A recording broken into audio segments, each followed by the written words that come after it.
So the 3 years that I worked for this guy, plus the 2 years I spent in college, were all wasted as far as my efficiency ratings.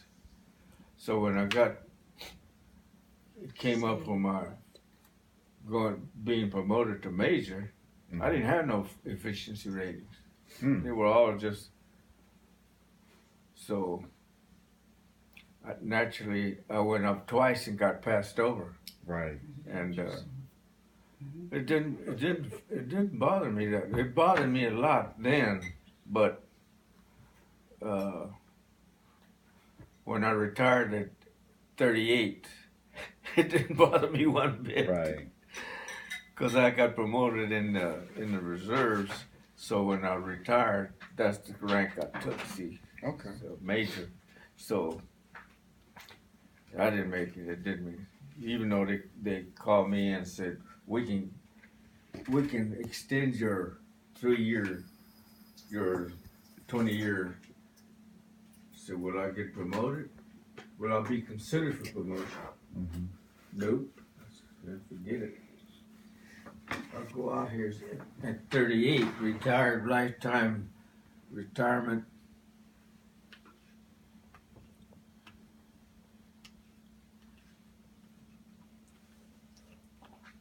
All of those little setbacks start paying off.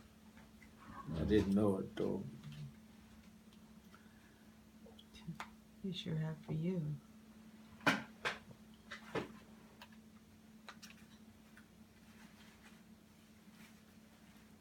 Your time at Lockheed. Hmm? Your time at Lockheed, did you like that more than your military time? Between your time in the military and Lockheed, which one did you enjoy the most or like the most? Which one was I the most enjoyed the most? Or which one was the most rewarding for you between Lockheed and the military? I think in the long run it was.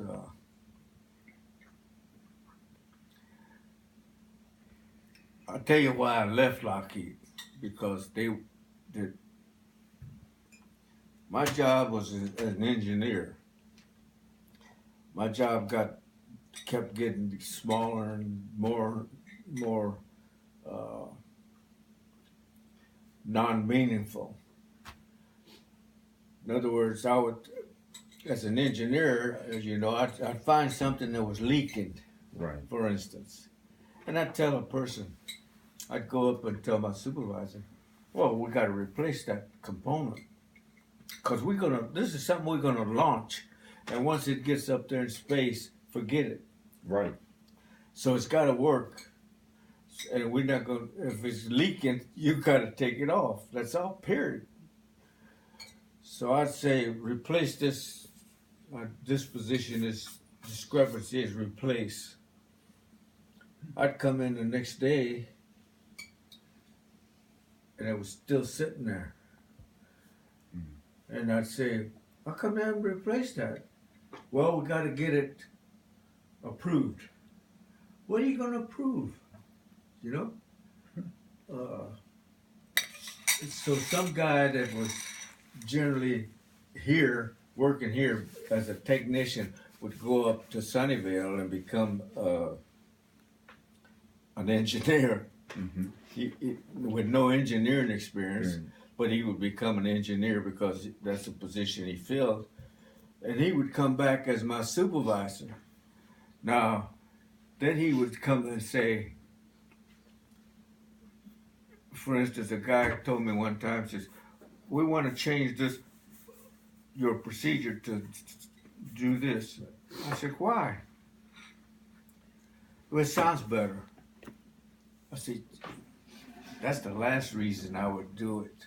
Mm-hmm. I said, I would change it if it was some engineering function. Because it sounds better to you than me, that's the last time, that last change. I said, you give me final approval. You can approve it. And if you don't approve it, that means that you don't accept it. Then you will have to write it. Right. So I'm not going to change it. Oh, come on. What difference does it make? said, if it doesn't make any difference, then why do you want to change it? You know, I was trying to use common sense, you know, and argue with them too, Right. because I'm always in a belligerent. I was a obnoxious guy, you know. I was always pissing and moaning. But anyway, they we'd go up to a meeting because we were having a recurrent problem all the time.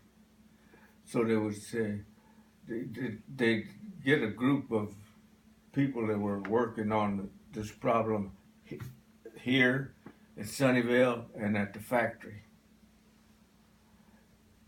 So we'd all go to the factory and go through their procedures and talk for a week or so, and then we'd all come to Sunnyvale and go through their procedures, and then they would all come here and go through their procedures.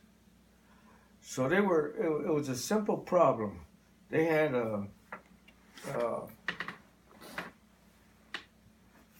see, how can I explain it? They were trying to simulate free float, because there was a section in the satellite in the front part that would be floating free. So they had to simulate that on the ground. So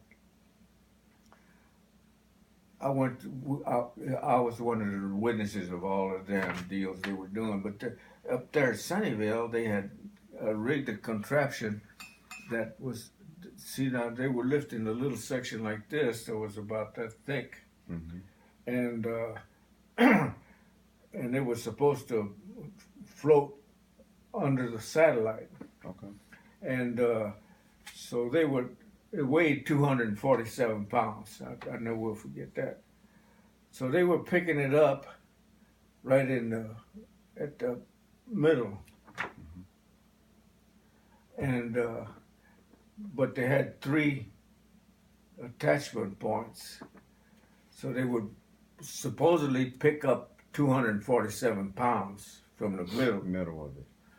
But then they would make the adjustment on these 3 things so that when it was released, it would only come up so far, but it had to be like level, coordinated with this bottom part. So they had it at picking it up from here, you know. So I said, and then they what they hooked this thing up to with fish scales, scales like you get in the grocery store where you, yes, sir. the hardware man, vegetable man would come by with in this truck, and he had this damn, and they had 3 of them, and the weight limit on each one of these scales was 150 pounds. So I said, well, that's not making sense, because as you tighten these things up to get this weight, when this one gets to the limit, then this is a solid piece of metal. It ain't, the adjustment is not moving. Right. So you can change this other one all you want to, but it's gonna, they're all gonna affect each other. I said, so what you gotta do is pick this whole damn thing up with one, so that it would rotate. Right. And you're holding it. All the adjustments were, so. And I told him, I said, well, you're not doing working on a damn multi-million-dollar payload with a damn spring-loaded damn thing that you could. I said, that's ridiculous. So I said, well, what would you do?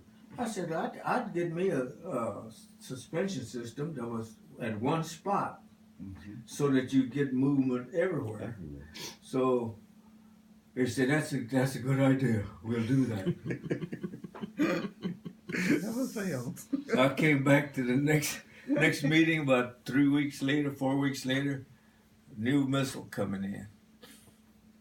They're doing the same damn thing they were doing before. Even after you told them.